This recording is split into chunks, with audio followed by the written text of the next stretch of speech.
Hello दोस्तों, कैसे हैं आप लोग और आप लोगों की आंसर राइटिंग प्रैक्टिस कैसी चल रही है। आज का टॉपिक हमारा है विजयनगर साम्राज्य और बहमनी साम्राज्य। आइए देखते हैं कि इससे रिलेटेड किस प्रकार के प्रश्न पूछे जाते हैं। सबसे पहला प्रश्न देखेंगे हम लोग कि विजयनगर साम्राज्य से प्रशासनिक व्यवस्था किस प्रकार की थी, उससे प्रश्न बनते हैं। तो एक बार उसे समझ लेते हैं।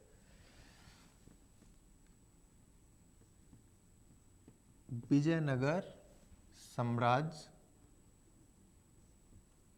के प्रशासनिक व्यवस्था पर प्रकाश डालें। हालांकि ये क्वेश्चन पहले पूछा भी जा चुका है। तो इसमें हम बात करते हैं कि विजयनगर साम्राज्य की सबसे पहले एक जो बेसिक बात है, इसके संस्थापक हरिहर एवं बुक्का नामक दो भाई थे। इन्होंने 1336 ईस्वी में विजयनगर साम्राज्य की स्थापना की। और आप लोगों को ये जानकारी भी होगी कि उस समय भारत में दिल्ली सल्तनत का काल चल रहा था और मोहम्मद बिन तुगलक उस समय तुगलक वंश के शासक थे। हालांकि उनकी सत्ता जब कमज़ोर हो गई तो इन दोनों भाइयों ने एक अलग जो है स्वतंत्र राज्य की स्थापना की और जिनका नाम पड़ा विजयनगर साम्राज्य। और ये आप लोगों को पता भी होगा कि ये कर्नाटक वाले क्षेत्र में पड़ता है। तो अब हम लोग बात करते हैं कि आखिर उनके द्वारा जब विजयनगर साम्राज्य की स्थापना की गई तो पूरे जो विजयनगर साम्राज्य है उसमें प्रशासनिक व्यवस्था किस प्रकार की थी, उसे हम लोग समझने का प्रयास करते हैं। सबसे पहले हम लोग देखेंगे कि आखिर इसका स्ट्रक्चर क्या होना चाहिए।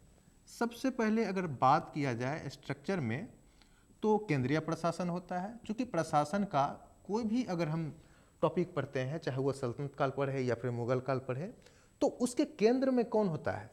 उसके केंद्र में हमेशा राजा होगा। यानी प्रशासन का प्रमुख हमेशा राजा होगा और राजा को सलाह देने के लिए एक मंत्री परिषद होता है। ठीक, ये तो कॉमन फीचर हो गई। अब बात करते हैं आखिर प्रांतीय प्रशासन जो था विजयनगर साम्राज्य का वो किस प्रकार से था और आखिर वो सल्तनत काल से या फिर अगर पूर्व की बात करें हम तो मौर्य काल की तुलना में कैसे अलग थी। यही तो इसे विशिष्ट बनाएगी। तो आइए हम लोग समझते हैं कि आखिर विजयनगर साम्राज्य में इनके प्रशासनिक संरचना कैसी थी। तो प्रशासन में अगर बात करें, प्रांत को उस समय मंडलम भी कहा जाता था। मंडलम, इसे अलग अलग जो है इकाई में डिवाइड किया गया था। जैसे प्रशासन की जो सबसे बड़ी इकाई थी उसे वलनाडु कहा जाता था या फिर कोट्टम कह सकते हैं। और अगर हम इसे थोड़ा और भी सरल भाषा में बोले तो जैसे जिला होता है ना, तो उसे कहा जाता था वलनाडु। इसके नीचे की जो इकाई होती थी उसे नाडु कहा जाता था। इसकी तुलना अभी आप कर सकते हैं तहसील से। और सबसे जो निचली इकाई होती थी उसे कहा जाता था ग्राम। अब बात आती है यहाँ पर प्रशासन किनके द्वारा किया जाता था। मतलब जो प्रांत के प्रमुख होते थे उसे नायक या फिर मंडलेश्वर कहा जाता था। इसका मतलब ये हुआ कि ये प्रांतीय प्रशासन के हेड कहलाते थे। इनका काम क्या होता था? तो इनका काम कमोवेश वो होता था जैसे सल्तनत काल में आप लोगों ने सुना होगा इक्तेदार का, यानी जो भूमि होता था उसके जो मतलब रख रखाव और वहाँ से टैक्स की वसूली करने का काम जैसे इक्तेदार का होता था। सेम अगर हम बात करें यहाँ पर विजयनगर साम्राज्य में तो ये जो नायक होते थे इनका काम होता था सेना और प्रशासन, दोनों की जिम्मेवारी ये निभाते थे। और इन्हें क्या कहा जाता था? नायकर या फिर नायक कहा जाता था। ये हमने दूसरी बात पढ़ी। तीसरी बात, आखिर इन प्रशासन को चलाने के लिए कुछ तो रहा होगा रेवेन्यू। तो रेवेन्यू कहाँ से आते थे और कौन कलेक्ट करते थे, ये इंपॉर्टेंट हो जाता है। तो आइए हम लोग देखते हैं कि आखिर राजस्व का सोर्स क्या था और उनको कलेक्ट करने वाले अधिकारी को क्या कहा जाता था। तो राजस्व की अगर बात करें तो दो प्रमुख सोर्स होते थे उस काल में। एक तो एग्रीकल्चर भूमि और दूसरा जो व्यापार होता था इसके द्वारा रेवेन्यू कलेक्ट किया जाता था। क्योंकि उस समय अभी के जैसा कोई टेक्नोलॉजी नहीं था कि अन्य सोर्स से भी रुपया या फिर राजस्व जो है वसूला जा सके। और एक बात और इसे वसूलने के जो अधिकारी होते थे उन्हें आयंगर कहा जाता था। आयंगर कहा जाता था। मतलब ये तो रेवेन्यू वसूलते ही थे ग्रामीण स्तर पर। दूसरा काम आप देखोगे कि भूमि की माप और इसी से जुड़ी हुई अन्य जो दस्तावेज होते थे वो इन्हीं अधिकारी के पास होता था। ये हमने बात कर ली राजस्व की। अब आती है प्रशासन में सबसे इंपॉर्टेंट हो जाता है न्याय व्यवस्था, क्योंकि जब तक आप न्याय नहीं करोगे तो प्रजा खुश कैसे रहेगी या फिर आपके ऊपर क्यों विश्वास करेगी। तो विश्वास करे इसके लिए कोई भी राज्य हो चाहती है कि न्याय व्यवस्था सुचारू रूप से चले। तो न्याय का सर्वोच्च जो अधिकारी होता था, सर्वोच्च अधिकारी, वो स्वयं राजा होता था। यानी सबसे ऊपर कौन होगा? राजा।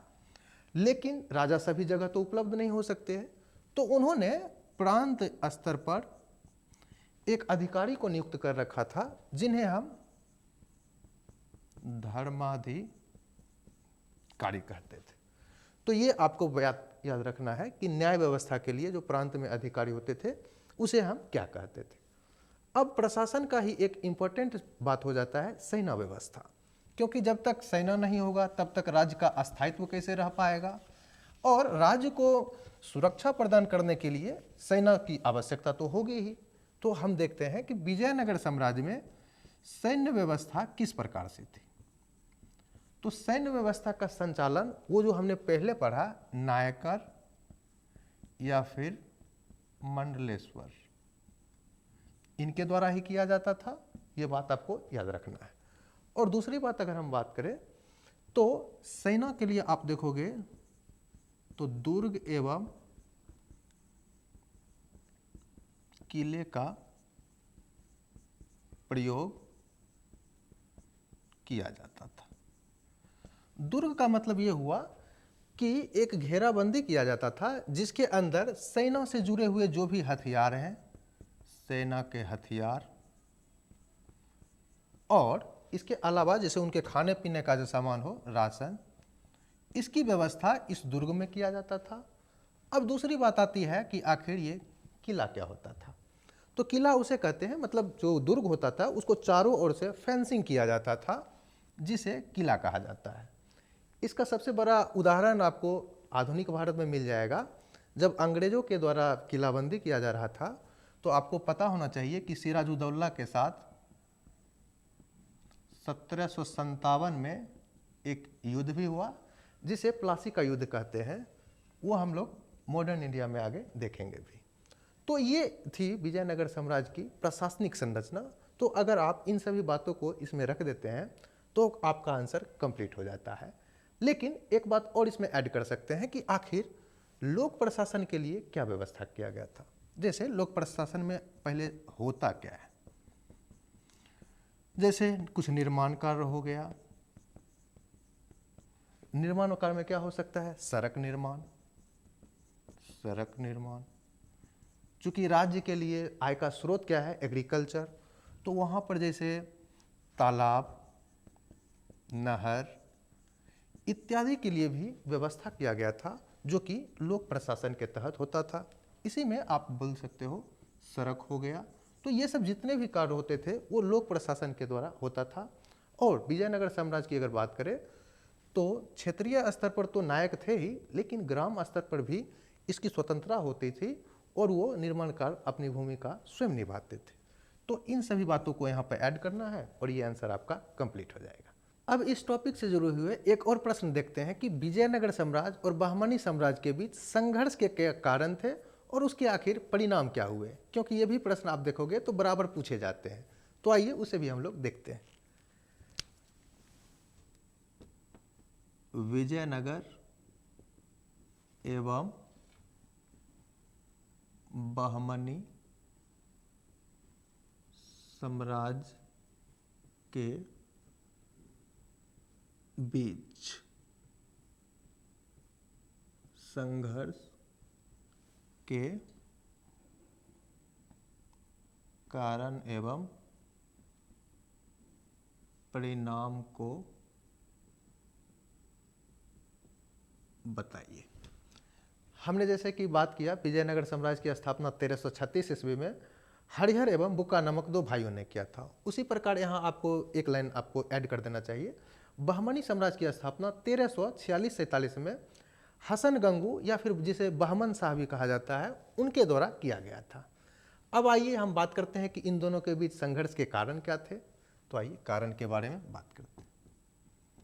तो इनके बीच कारण में हम लोग अलग अलग डायमेंशन लेंगे, जैसे कि राजनीतिक कारण क्या थे, और उसके बाद देखेंगे सैन्य कारण क्या थे, सामरिक कारण क्या थे, सामाजिक कारण क्या थे, अगर धार्मिक कारण हो तो उसे भी देख लेंगे। तो इन सभी बातों के अलावा आर्थिक कारण भी देख लेंगे, क्योंकि ये बहुत ही इम्पोर्टेंट फैक्टर हो जाता है। तो इन सभी कारणों को हम देखेंगे। हालांकि आपको अपने उत्तर में ये सब लिखना नहीं है, हम आपको समझाने के लिए बता रहे हैं, ताकि आपको अलग अलग डायमेंशन लिखें तो जो है परीक्षक आपको ज़्यादा जो है मार्क्स भी देंगे और उनको लगेगा कि आपको ज़्यादा पता है। क्योंकि अगर हम एक ही मुद्दे पर ज़्यादा बात करेंगे तो उससे बात बनेगी नहीं, बल्कि हम एक एक या दो दो मुद्दे जो है हर एक अलग अलग डायमेंशन पे बात करेंगे तो लगेगा कि आप सभी चीज़ को एक जगह पे समेट रहे हैं। तो आइए हम बात करते हैं इसके राजनीतिक कारण की। तो दोनों के बीच संघर्ष के जो राजनीतिक कारण थे, इसमें हम देखते हैं कि रायचूर एवं कर्नाटक के क्षेत्र के ऊपर नियंत्रण करने के लिए दोनों आपस में संघर्षरत थे। रायचूर इसलिए क्योंकि ये कृष्णा और तुंगभद्रा नदी के बीच का दोआब वाला क्षेत्र है, और यहाँ से आप देखोगे कि मतलब रेवेन्यू भी ज़्यादा आता था और यहाँ उपज भी ज़्यादा होती थी। तो इस वजह से बहमनी साम्राज्य और विजयनगर साम्राज्य के जो भी शासक हुए हैं वो नियंत्रण करना चाहते थे। तो इसका एक प्रमुख कारण था। दूसरी बात अगर करें कर्नाटक, तो कर्नाटक में एक जगह है गोलकुंडा, वहाँ हीरे की खान है। और इसके साथ ही अगर हम बात करें तो ये दक्कन का क्षेत्र कहलाता है। तो यहाँ पर बहुत सारे मिनरल्स पाए जाते हैं, जिस वजह से ये दोनों शासक आपस में संघर्षरत थे। तो ये आप बता सकते हो राजनीतिक कारण के रूप में। अब बात आती है सैन्य कारण। तो सैन्य कारण जो है राजनीतिक से ही जुड़ जाती है, क्योंकि इनके बीच स्पष्ट सीमा नहीं था। इस वजह से भी जो है ये एक कारण बन जाता है और इनके बीच संघर्ष होते रहता है। दूसरी अगर बात करें तो जैसे सेना के लिए हमने बात किया था किलेबंदी एवं दुर्ग का निर्माण, इस वजह से भी आप देखोगे कि आपस में ये दोनों टकराते रहते हैं। तो ये हमने बात की सैन्य कारण की। अब बात आती है कि आखिर आर्थिक कारण क्या थे। तो आर्थिक कारण सबसे जो ज़्यादा इंपॉर्टेंट हो जाता है यो है रायचूर का क्षेत्र, जो कि कृष्णा और तुंगभद्रा नदी के दोआब के बीच का है, क्योंकि यहाँ से आप कह सकते हो राजस्व अधिक होता था। तो चाहते थे हम जो भी राज्य इसके ऊपर मतलब नियंत्रण कर ले तो उन्हें ज़्यादा राजस्व की प्राप्ति हो। तो ये आपको बता देना है आर्थिक कारण। अब बात आती है आखिर सामरिक कारण क्या था। तो सामरिक कारण को आप सैन्य कारण से जोड़कर देख सकते हैं, क्योंकि ये दोनों कमोबेश एक ही होता है। चाहे आप अपने साम्राज्य की सुरक्षा कर रहे हो या फिर वहाँ पे आप अपने सेना को लगा रहे हो, तो आखिर मेन जो पर्पस आपका है वो साम्राज्य की सुरक्षा से हो जाता है। तो इसमें आपको कंफ्यूज नहीं होना है, दोनों को आप एक जगह मिला के देख सकते हो। अब बात आती है सामाजिक और सांस्कृतिक कारण की। तो सामाजिक और सांस्कृतिक कारण में आप देखोगे तो जो बहमनी साम्राज्य था, बहमनी साम्राज्य वो मुस्लिम था, जबकि विजयनगर साम्राज्य ये हिंदुओं का शासन था। हालांकि धर्म तो कोई बड़ा मुद्दा यहाँ पे नहीं था, क्योंकि आप देखोगे कि इन दोनों के सेनाओं में हिंदू एवं मुस्लिम दोनों दिख जाएंगे। लेकिन हो सकता है इनके बीच कुछ सांस्कृतिक टकराव रहे होंगे, मतलब सांस्कृतिक वर्चस्व की लड़ाई हो रही होगी। तो ये एक इसके लिए मेन कारण बन जाता है, क्योंकि आप देखोगे कि धर्म अगर उतना मुद्दा रहता तो फिर इनके सेना में आपको उस प्रकार से नहीं देखते। यहाँ तक कि बहुत सारे उच्च पद पे भी सैनिक अधिकारी यहाँ पे बहमनी में हिंदू देखे गए हैं, जबकि विजयनगर साम्राज्य में मुस्लिम जो है अधिकारी देखे गए हैं। तो ये उतना बड़ा मुद्दा लगता नहीं है। अब हम इसके दूसरे पक्ष पे बात करते हैं कि आखिर इसका परिणाम क्या हुआ। तो आइए देखते हैं। इन दोनों के बीच जो संघर्ष चल रहे थे, इसका सबसे बड़ा परिणाम होता है कि दक्कन का क्षेत्र अस्थिर हो जाता है। अस्थिर मतलब इन दोनों के बीच जो संघर्ष चल रहा है तो स्थिर कैसे रह सकता है। दूसरी अगर हम बात करें तो इसमें आप देखोगे कि 1565 ईस्वी में तालिकोटा या फिर इसे कहते हैं राक्षसी तांगड़ी का युद्ध ये होता है, जिसके पश्चात विजयनगर साम्राज्य की तो पूरा तरह से पतन हो जाता है, लेकिन बहमनी साम्राज्य भी 5 छोटे छोटे टुकड़ों में बढ़ जाता है, जैसे अहमदनगर, बीजापुर, गोलकुंडा, बरार, बीदर, इन सभी टुकड़ों में बढ़ जाता है। यानी कुल मिलाकर कहें तो दोनों ही राज्य कमजोर हो जाते हैं और धीरे धीरे करके आप देखोगे कि इनका पतन होना आरंभ हो जाता है। सबसे बड़ा परिणाम आपको ये दिखेगा। दूसरी तरफ आप देखोगे इसके परिणाम में तो बहमनी राज्य के द्वारा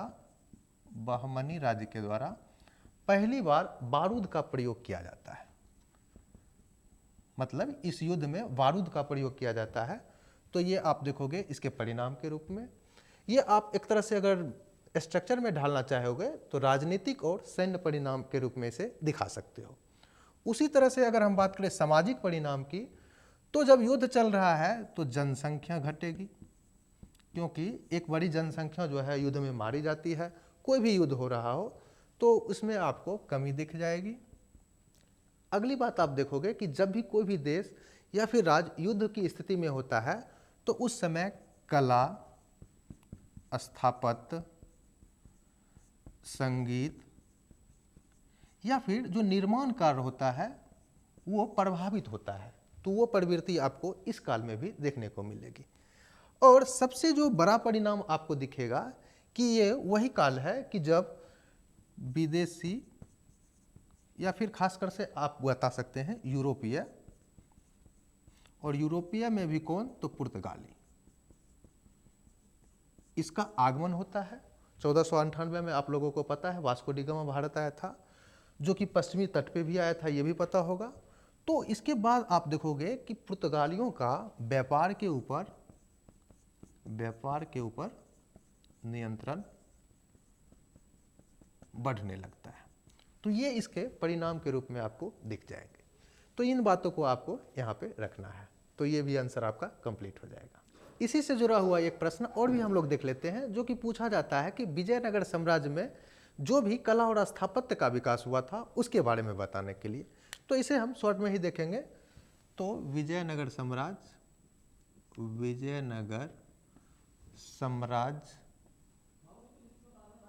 में कला एवं स्थापत्य के विकास पर चर्चा करें। तो इसमें क्या पॉइंट आने चाहिए, तो कला और स्थापत्य में आप देखोगे तो हम एक काम करते हैं, अलग अलग डायमेंशन में आपको समझाते हैं। जैसे धार्मिक स्थापत्य में क्या हुआ, तो धार्मिक स्थापत्य की अगर हम बात करें तो इस काल में आपको दिखेगा बहुत सारे मंदिर बने हैं। जैसे कुछ हम एक उदाहरण ले लेते हैं, तो विरूपाक्ष मंदिर हो गया। उसी तरह से आप देखोगे लेपाक्षी मंदिर और लोटस महल, ये सब आपको दिख जाएगा इस काल की महत्वपूर्ण संरचना में। और इसकी विशेषता सबसे इंपॉर्टेंट हो जाती है। इसकी विशेषता की अगर हम बात करें तो जो मंदिर होते थे उनके जो मुख्य द्वार जिसे गोपुरम कहा जाता है, गोपुरम,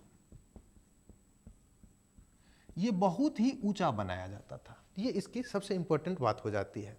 दूसरी अगर हम बात करें तो विजयनगर साम्राज्य हालांकि हिंदू साम्राज्य था, लेकिन आपको यहाँ पे इंडो इस्लामिक संरचना दिख जाएगी। इस्लाम कहने का मतलब, तो इनके संरचना में आपको गुंबद, मीनार जैसी आकृति देखने को मिल जाएगी। ये आप बता सकते हो धार्मिक स्थापत्य के रूप में। दूसरी अगर हम बात करें तो शाही स्थापत्य बता सकते हैं। शाही बोले तो जो महल होता था उसकी संरचना में क्या विशेषता हुआ करती थी, तो इसे हम नाम दे देते हैं शाही स्थापत्य। तो इसमें अगर हम बात करें तो ये मेनली जो बनता था वो पत्थर के बने होते थे और इनके दीवारों पर नक्काशी की जाती थी। नक्काशी का मतलब ये हुआ जो प्राकृतिक चित्रण इसके ऊपर किया जाता था। इसके अलावा हम बात करें तो जो स्थापत्य होते थे इसमें अलग अलग आपको भवन देखने को मिलेंगे, जैसे राजा का दरबार जहाँ पे लगता था वहाँ सिंहासन को ऊपर रखा जाता था। उसी प्रकार से आप देखोगे कि राजा जब अपने प्रशासनिक अधिकारियों के साथ मिलते थे तो वहाँ अलग संरचना देखने को मिलेंगे, प्रशासनिक अधिकारी। उसी प्रकार आप देखोगे कि राजा जब सामान्य लोगों से मिलते थे तो वहाँ पर भवनों का स्ट्रक्चर अलग ढंग से बनाया जाता था। और यहाँ पर जो सबसे इम्पोर्टेंट बात हो जाती है वो जो भी भवन है वो पत्थर से निर्मित हुआ करते थे। तो ये आप बता सकते हो शाही स्थापत्य के रूप में। अब बात आती है सैन्य स्थापत्य। तो इसमें जो हमने पहले चर्चा किया दुर्ग और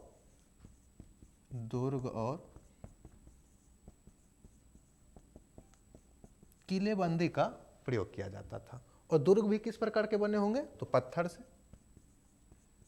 तो इन सभी बातों को आप यहाँ पर बता सकते हो। इसके साथ ही आप देखोगे तो संपूर्ण विजयनगर साम्राज्य में कला और स्थापत्य के संरक्षण के ऊपर बहुत ही ज़्यादा काम किया गया है। और इसमें सबसे जो इम्पोर्टेंट शासक हो जाते हैं वो कृष्णदेव राय। तो आप देखोगे कि विजयनगर साम्राज्य से जब भी प्रश्न बनते हैं तो उसमें कृष्णदेव राय के ऊपर भी एक प्रश्न बना दिया जाता है। तो आइए हम लोग उसे भी एक बार देख लेते हैं शॉर्ट में कि उसे किस प्रकार से हमें टैकल करना चाहिए। तो आइए देखते हैं प्रश्न क्या। जैसे एक प्रश्न पूछा जाता है कि कृष्णदेव राय महान शासक थे कैसे, तो आइए उसे हम लोग शॉर्ट में देखते हैं। कृष्णदेव राय महान शासक थे कैसे, इसे हमने शॉर्ट में लिखा है। इसे आप समझ सकते हो कि मतलब पूरा अगर क्वेश्चन बनाया जाए तो कृष्णदेव राय को विजयनगर साम्राज्य का महानतम शासक क्यों कहा जाता है, इस प्रकार से पूछा जाता है। हमने सिर्फ आपको समझाने के लिए लिखा। तो यहाँ पर अब बात किया जाए तो कोई भी शासक को हम महान क्यों कहेंगे और किन परिस्थितियों में कहेंगे, तो उसके लिए कुछ स्ट्रक्चर होता है। तो जैसे अगर वो अपने राज्य का विस्तार करेगा, प्रशासन की संरचना स्थापित करेगा, ठीक, सामाजिक कल्याण करेगा और इसके साथ ही उसमें जो है सांस्कृतिक एवं कला को